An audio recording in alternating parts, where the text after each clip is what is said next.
Words cannot describe how excited we are to get Mr. Rakesh Jhunjhunwala on this edition of ET Interview. Given that all of us are living in new normal, he is one voice millions of investors really want to understand and hear that how can one prepare and reorient their life and their portfolios in this new normal. We'll start a bit about what his understanding of the crisis is, and later on, we'll understand how he's dealing with this crisis personally. Mr. Jhunjhunwala, thank you for joining us. Hope everything is fine and safe with you and your family. Thank you. Thank you for inviting me in. Mr. Jhunjhunwala, we always start our interaction historically with a view on market or economy, but today I want to start differently. I want to first start with your take on what do you think this crisis will change in terms of life, social life, and other behavioral aspects. See, as for me personally, I think it's been blown out of all proportion, created unnecessary fear psychosis, right? After all, it's a flu. It's not a plague, it's not a cancer, right? And for those below the age of 60, or those without morbidities, it's just a flu, right? It has to be treated that way. I think the long-term implication will be, I don't think anything's going to change. We are going to travel, we are going to go to restaurants, right? We are going to eat what we want. What it has changed for me is, it has made me realize even in a greater manner how small we are in front of nature and the Almighty.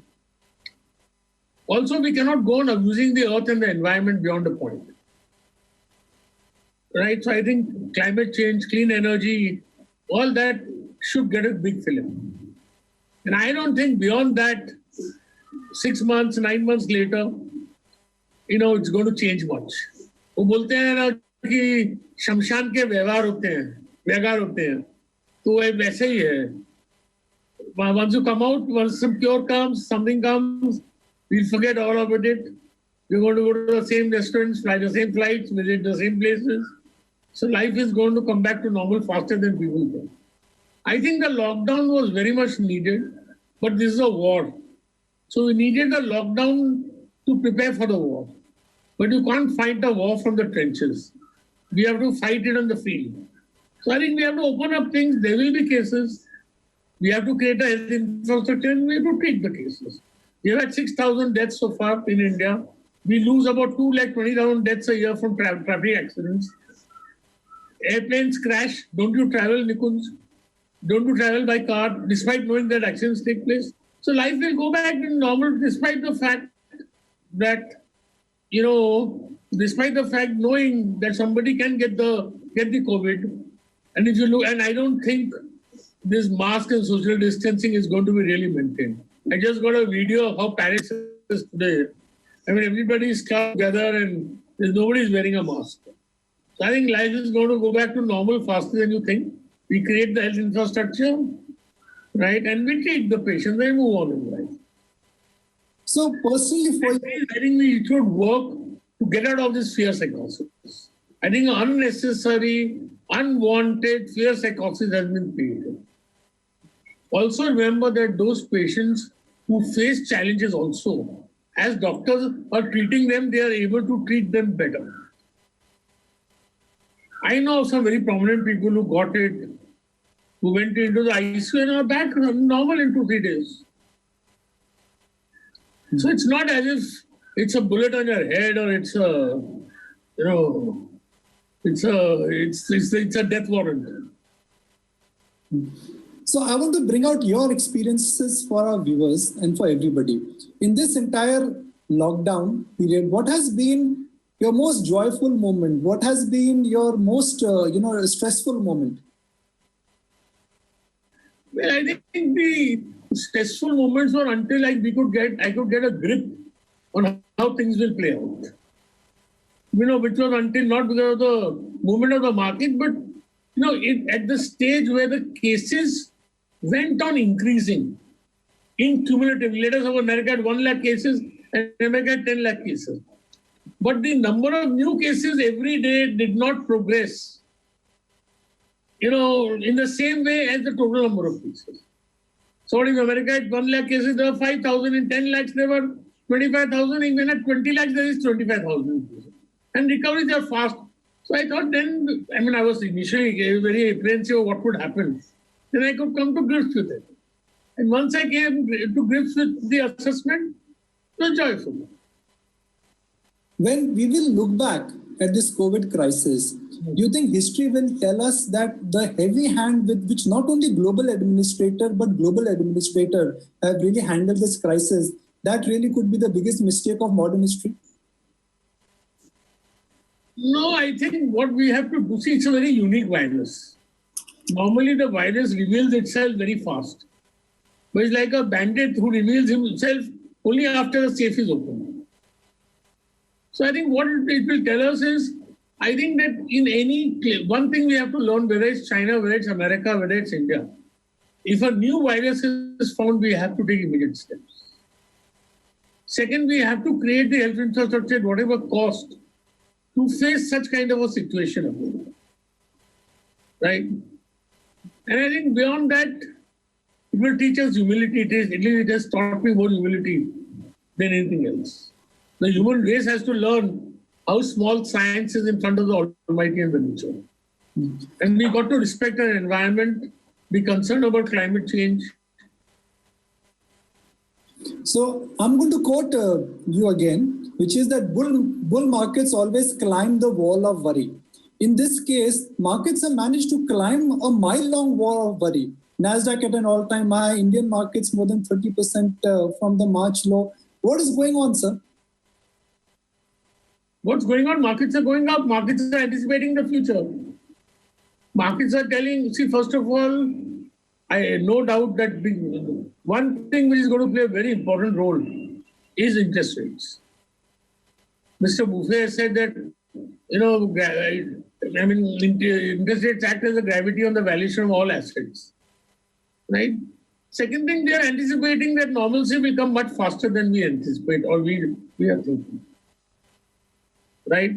And the more all these TV anchors are saying that this is about liquidity and it's a liquidity-driven rally, and more the tipsters are telling us every day that, actually it is bearish, but we should buy because markets are going up.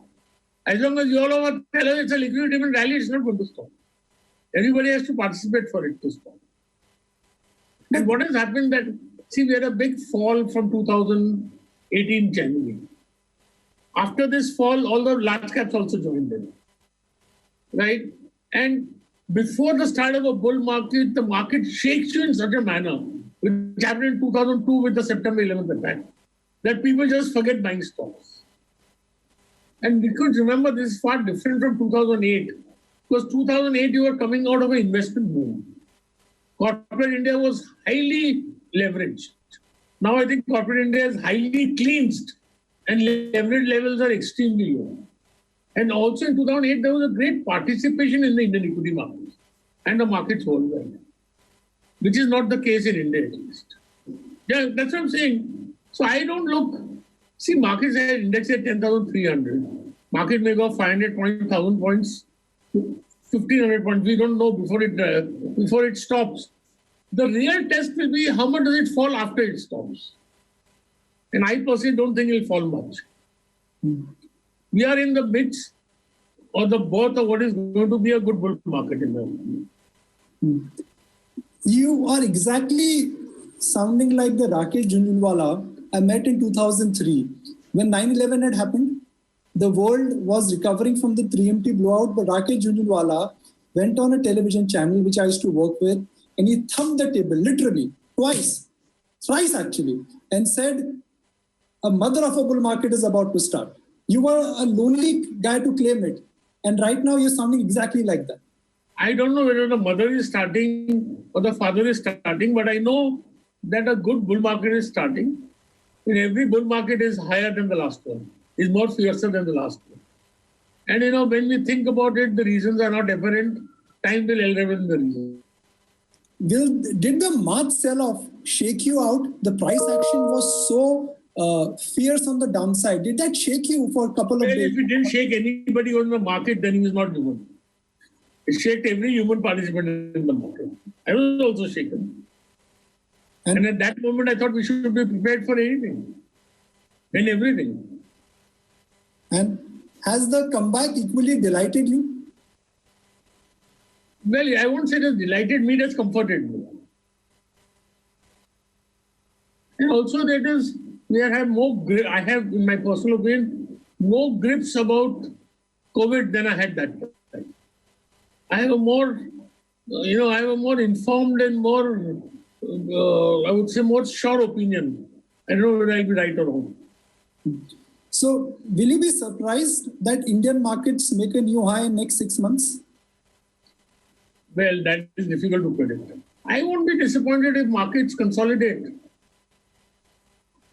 I mean, say, if the Nifty rises, I don't know, 200, 300, 500, 1,000, 2,000, whatever points from here, and then passes 6 months' time, what's wrong? I would encourage you to share your thoughts on this entire liquidity, which everybody seems to be talking about. Liquidity hai, isliye market upar ja raha hai. What could be the end game of this liquidity? Because interest rates will remain low for long. And so liquidity, matlab kahan se liquidity aate? Markets always go up because there is liquidity. Because the number of buyers are lesser than the number of sellers. So I don't understand what is the liquidity meaning here. You TV anchors only understand it. I don't understand. Liquidity-driven rally, I don't know. All rallies are liquidity-driven. Who are you to decide the fundamentals? You know 18p is right or 22p is right or 14p is right. So in 16p it is fundamental and 22p it's liquidity-driven. I don't know. I'm not so smart to judge it. Should one not get complacent about risk of a second wave of virus? Well, at least in China and Korea, it has not happened. It's not happened in France. It's not happened in America. On the Memorial Day, a lot of people went to the beaches and interacted. We've not seen any upsurge in cases. So we should always be alert. But the evidence so far is that there is no second recurrence anywhere. And 1 or 2 cases are going to come. There are going to be cases. It's the flu. It's not going to go away in a hurry. When the occurrence after you open up becomes greater than when it was closed, then it will be problematic. So if I could take a leaf from your earlier answer, typically how an economic cycle moves is that first there would be a drop in earnings, then there could be bankruptcy, and then there could be risk capital which could make a comeback. So in your view, this is not going to be like previous cycle and we will see less amount of collateral. But you are thinking that there will be a lot of bankruptcies. We have all assumed there will be bankruptcies. What is the evidence that there will be bankruptcies? Who knows whether there will be bankruptcies or not? Right?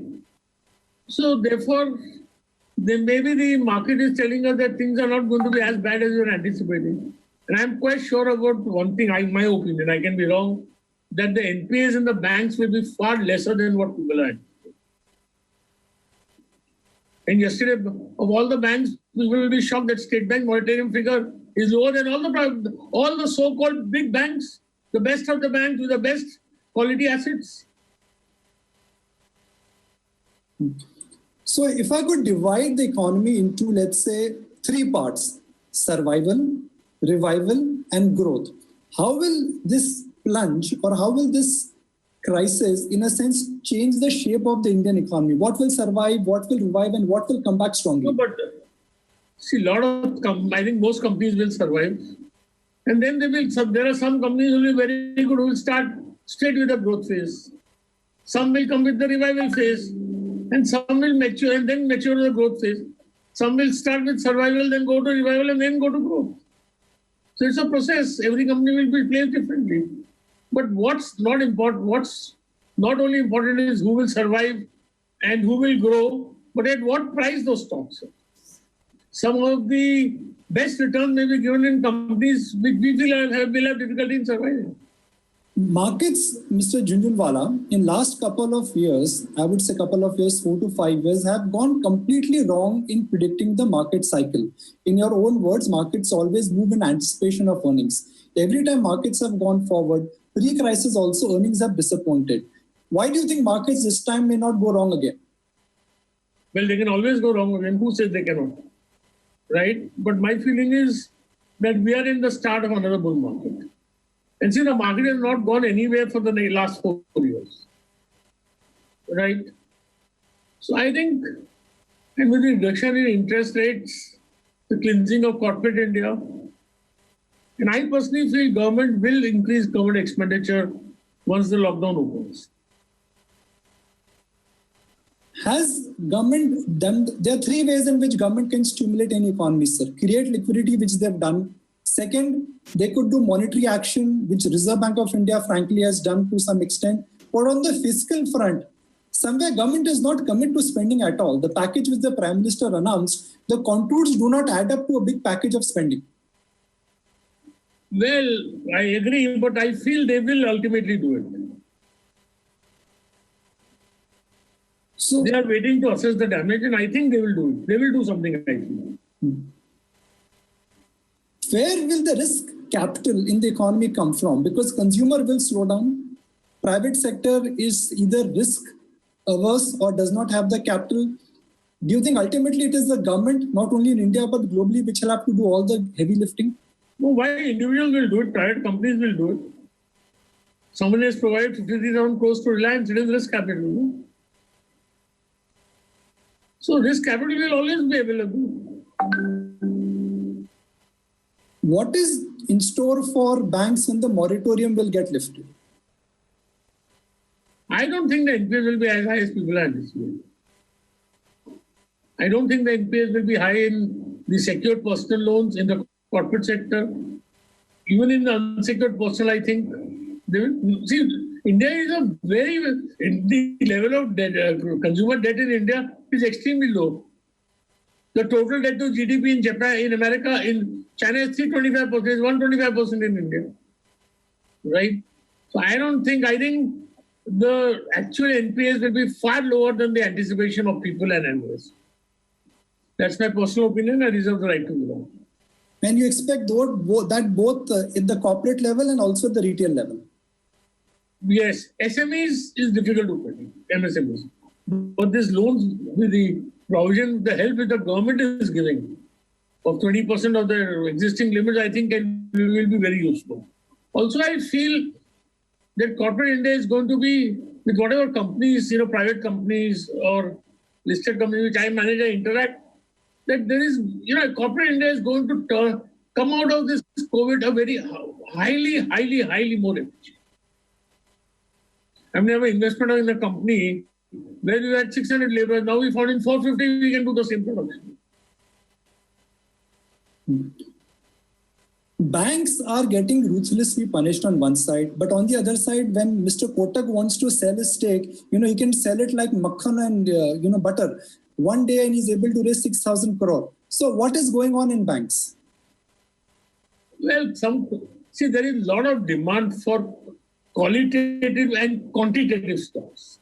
If you have a quality management which has performed and you have a large block of stocks, the investors would like to write $100 million single checks, $50 million single checks. So this shows in Lever, in Kotak, the kind of demand there is for Indian paper. But do you think the suffering which has happened in banks is largely an issue of over-ownership and it is not a reflection of the economy? Well, over-ownership is a technical reason, but also it is more than anything, it's an expression of fear. See, what markets don't like is uncertainty.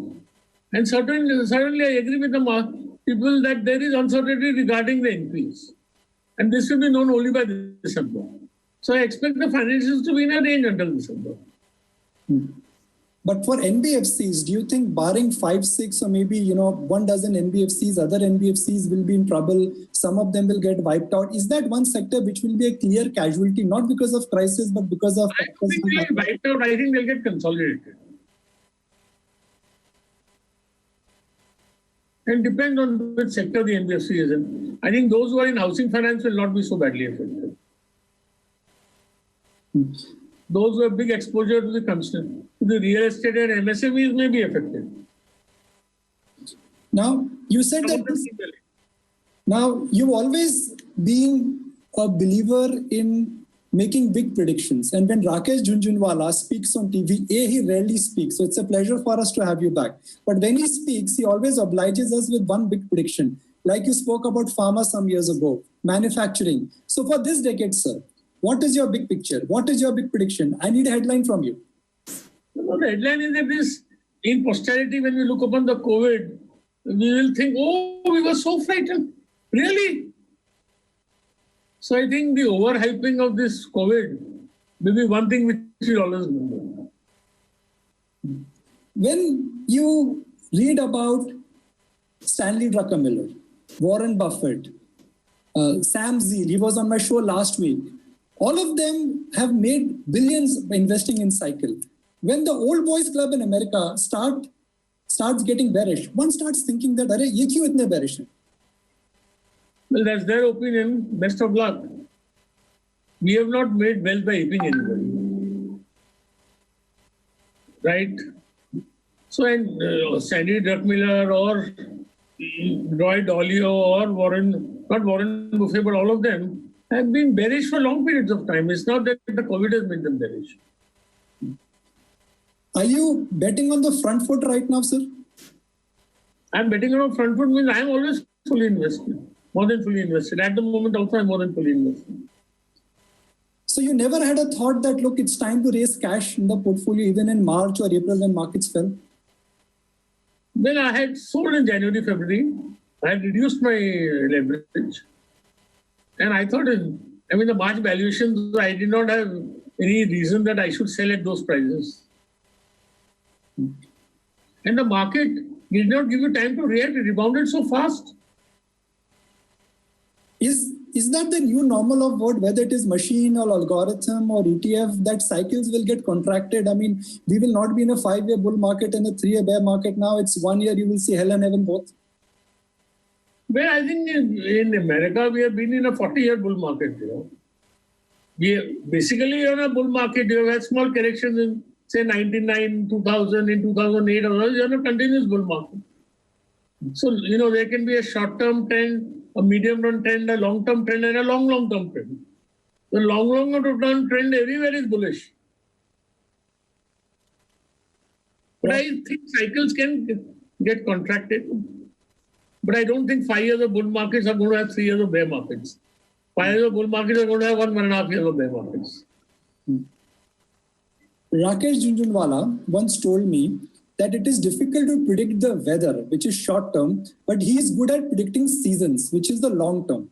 So let's talk about the seasons, the long term, 3 years, 5 years. In last 10 years, equities have not given good returns. They've not even given you double-digit returns if I look at the last decade. In this decade. Who says that, Nikunj?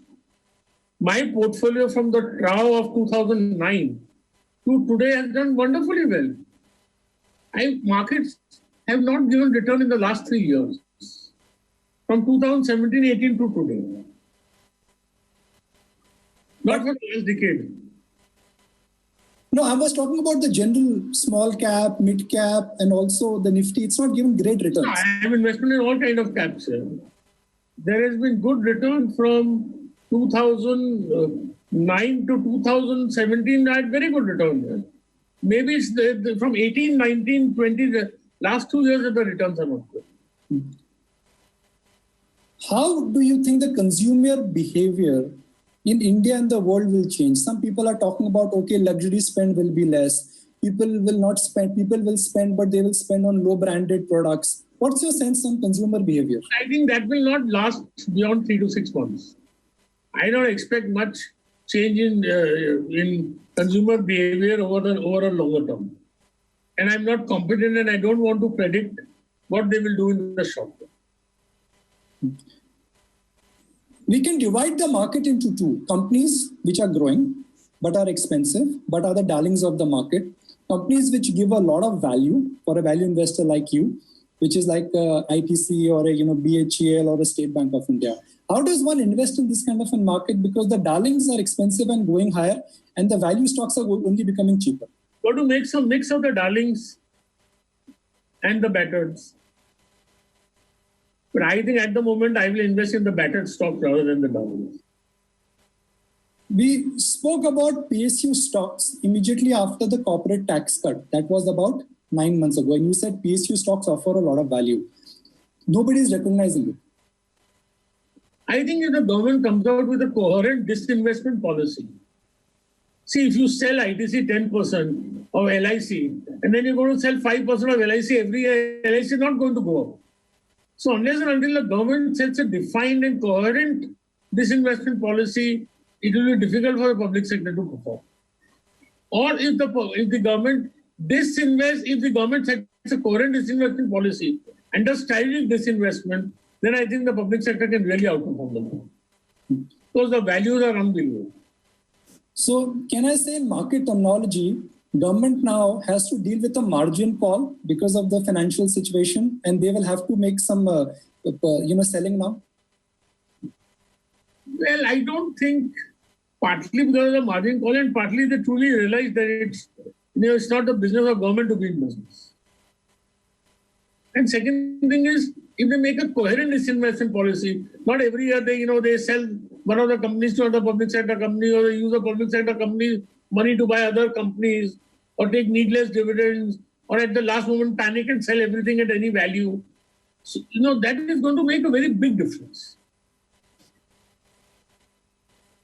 The new normal, everyone is saying that it could be a combination of digital plus digital implementation plus telecom.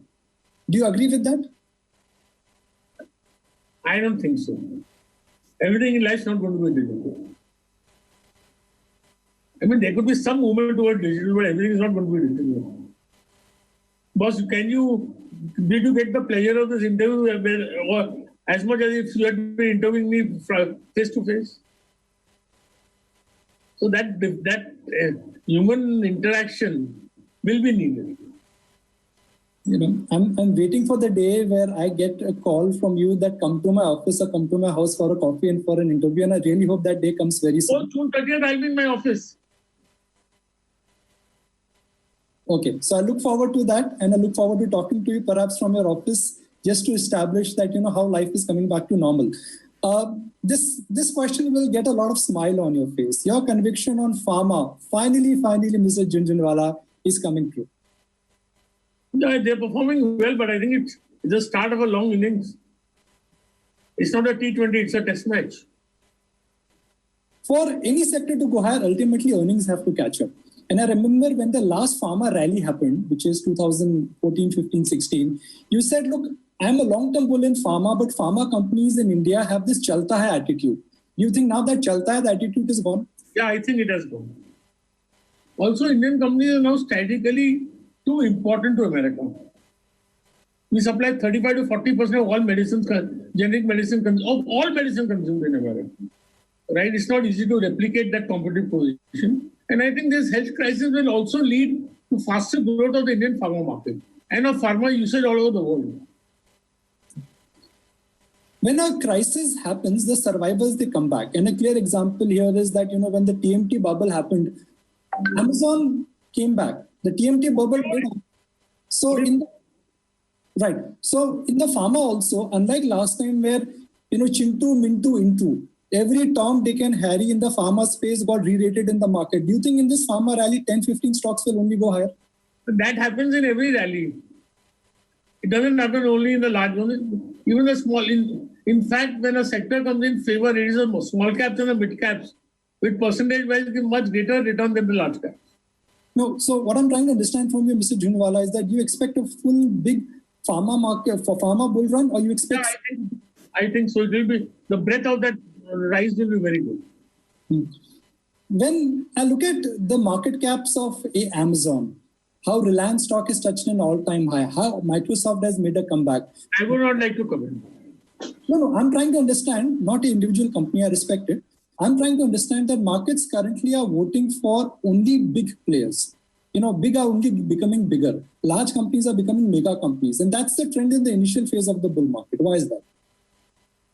No, that's not that is also a trend in the economic reality, That the way Google has reinvented itself or the way Microsoft has reinvented itself.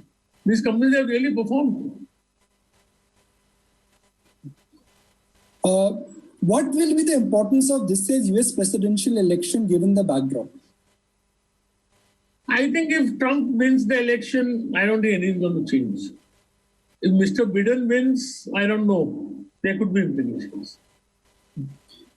Last decade or last couple of decades has been about deglobalization.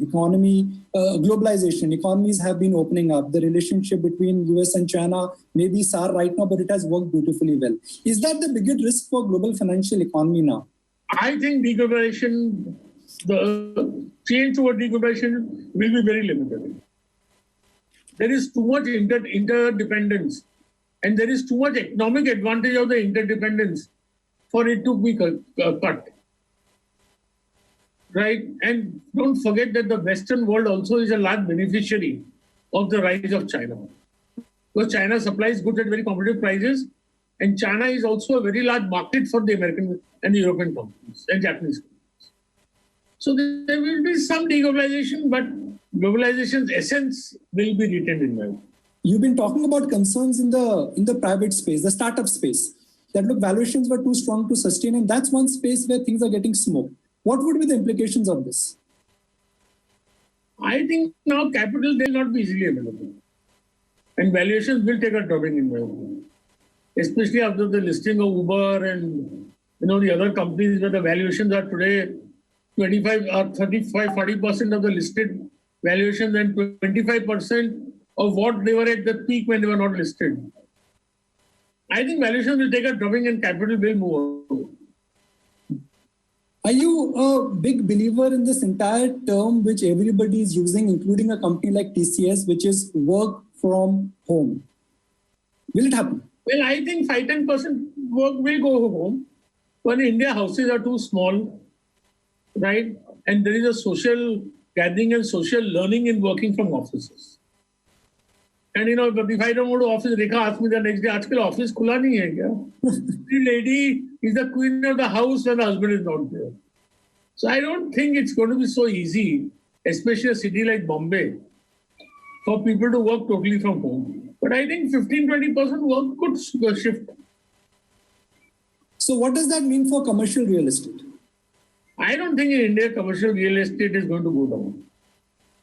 Because I think with all this digitization, I am very bullish on the amount of work that will come to India in the software sector and the media.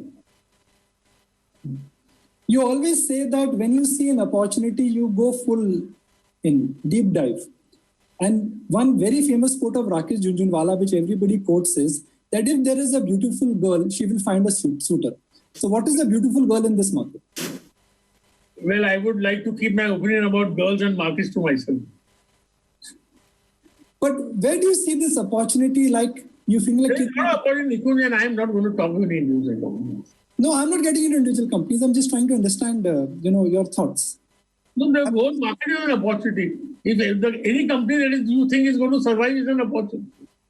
Okay. Is there merit in assuming that rural economy will make a comeback? Because if I look at stocks in agri space, a company like Escorts or Hero MotoCorp, is there merit in believing that now rural economy will do slightly better than urban economy? No, I'm told the agriculture economy is doing very well. It is not much affected by the lockdown. We have had a very good rabi crop. There is hope we will have a very good kharif crop also. So I think the rural economy should do well, and government has pumped a lot of money to the rural areas by terms of the employment schemes and other schemes. So I see no reason why the agrarian economy will not do well. Has this... If the agrarian economy does well, even the others can do well. It's not only the agrarian economy that will do. It's not, they can complement each other. Have you become tech savvy of late? Because technology is something which you've always said that, look, I'm not a technology guy. I'm not a technology guy, but I can use technology to the extent I need it. Otherwise, I take help from my children. Your daughter is a teenager, your boys would be teenager very soon. What are you telling them as a father, as a parent, to explain this crisis, what it means for them? Because I'm sure they're asking you, obvious questions. Well, I'm cautioning them that it's not the cancer, it's not a plague. Don't have a fear psychosis like your mother. It will also go. And if you get it, it's not a cancer, it's not a plague. So when working from home, who's the boss of the house? Mrs. Jhunjhunwala or Mr. Jhunjhunwala? Sometimes I, sometimes Mrs. Jhunjhunwala. Your 60th birthday is coming, 2020. You had earmarked that number as a big number for yourself personally also. Right. On your 60th birthday, what is your plan? Nothing. No plans. Only realizing that we live 60 years, so we have finite life. Do what we want fast. If I have to conclude today's interaction, Mr. Jhunjhunwala, and please correct me if my summary is wrong, your view and your message to our viewers, people who follow you, is that the COVID crisis was overdone and one should use the current crisis to the opportunity to build serious long-term. No, I feel the fear psychosis around the COVID has been created is not called for. It's a problem. It's a war. We have to fight it, and we will win it. And I think we will come to normalcy far faster than what people are anticipating. Will this be a good decade in general for a passive investor or for a SIP investor? Should one prepare for a good 5-7 years? I know if the markets go up, I don't know about passive and active. It will be good for everybody. Yeah? I'm an active investor, so I don't think about passive investor. Anything which could trump your optimism. Last time you told me it could be a nuclear war, but I don't think nuclear war will happen right now. I think a very second reoccurrence could be damaging, but I don't think that's happening. It has happened. It hasn't happened in China. It hasn't happened in Korea. It's not happening in Germany when they opened up. It's not happened in America also. There were so many people who went for the Memorial Day. It is, as of now, the infections have not increased much. So I am hopeful that second phase will not take place. So when does the mother of all the bull markets start then? Indeed, the big bull market which we I think it has started. It has started. So are we in for earning expansion, P expansion? What should we expect? Well, we are in, will be a bull market if there is both expansion, P and EPS. So if the market was a 50 over match, last question, which over we are in? Well, I think bull markets are test matches. They are not 50 over matches. So what will make this bull market a tie and what will give bull market schools a decisive victory? Pardon? What did you say? No. So if it's a 5-day match, what will make... It's a 5-day match and then there is a series, no? Okay. A test match is a series. It is such a great point. I want to just compliment you on the way you've really broken up the kind of opportunity which lies in front of us. But thank you for joining us, Mr. Jhunjhunwala. You are one voice people have been waiting to hear. Thank you for your time. I want to give you an example. Yes, please. If any XYZ stock price ultimately goes to 1,000, do you remember whether you bought it at 150 or 250? Yes. So you see you feel the same about the market. The reasons will come later. What could be the reason? I mean, I know you understand market cycles much more than anyone else. So what could be the reason which markets are not realizing, which you realized today? Markets are realizing it. They are doing well. No, Janta is not realizing. It. Let me put you up. The reason is that we have had a bear market for 2 years. We have had some fundamentally, earnings have not grown for 5-6 years. Interest rates have gone down. So finally, I think this cycle of non-growth in earnings may be coming to an end, right? And the interest rates are, very much favorable for the stock market. And there's a lot of money waiting to be invested. And there has been a shakeout. The holding of foreigners has come down from 45% in the NSE 500 to 23%. So can we finally stop dropping our obsession with this foreign flows? As television commentators, I know you've criticized me in the past that kya tum gore ka paisa bolte ho. But finally the obsession is getting... Every player in the market is important. No one is more important, no one is less important. Jiske paas checkbook hai, wo important to rahega hi. But he's not the only person with a checkbook. There are Indians also with checkbooks.